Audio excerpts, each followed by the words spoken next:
Administrator Karachi لئی قیامت نے کہا ہے کہ بلدیہ عظمیٰ کراچی کے ایمرجنسی رسپانس ڈپارٹمنٹ کی کارکردگی میں اضافے کے لیے سندھ پولیس کے مختلف شعبے کے ساتھ معاہدہ کیا جا رہا ہے، جس کے تحت محکمہ fire brigade, medical services, municipal services اور محکمہ سٹی وارڈن کے عملے کو جدید خطوط پر ایمرجنسی صورتحال سے نمٹنے کی تربیت فراہم کی جائے گی۔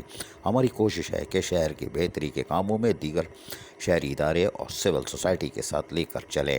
اکٹھے ہو کر کام کرنے سے عوام میں شرکت کا احساس پیدا ہوتا ہے۔ ان خیالات کا اظہار ایڈمنسٹریٹر کراچی لئی قیامت نے جمعرات کی شام فیئر ہال میں بلدیہ عظمیٰ کراچی اور security and emergency services division Sindh police کے درمیان ہونے والے مفاہمتی یادداشت پر دستخط کی تقریب سے خطاب کرتے ہوئے کیا۔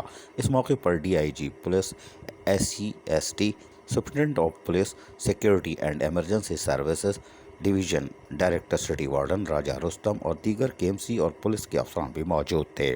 اس موقع پر پولیس افسران نے director city warden Raja Rustam نے MOUs پر باقاعدہ دستخط کیے اور دستخط کے بعد یقیناً جلد اس پر کاموں کا آغاز بھی ہو جائے گا اور ان کو ٹریننگ کے ساتھ ساتھ بہتر تربیت سے یقینی طور پر لوگوں کو سہولیات فراہم ہوگی، جبکہ اس پروجیکٹ کا دورانیہ 15 مارچ سے 15 اکتوبر تک ہوگا، جس کے دوران تمام امور مکمل کیے جائیں گے۔ مفاہمتی یادداشت پر KMC کی جانب سے director city warden Raja Rustam اور سندھ پولیس کی جانب سے superintendent of police security and emergency services division Abdullah Memon نے دستخط کیے، جس کے بعد یقینی طور پر یہ کہا جا سکتا ہے کہ بلدیہ عظمیٰ کی کراچی کی کارکردگی میں سٹی وارڈن کا کردار نمایاں ہوگا اور ان کو معاشرے میں ایک باعزت مقام حاصل ہو سکے گا۔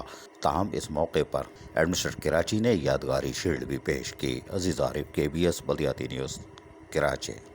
ایسی ہی خوبصورت ویڈیوز فیوچر میں حاصل کرنے کے لیے ریڈ بٹن پر کلک کر کے اور بیل آئیکن کو پریس کر کے ہم سب کے سبسکرائبر بننا مت بھولیے۔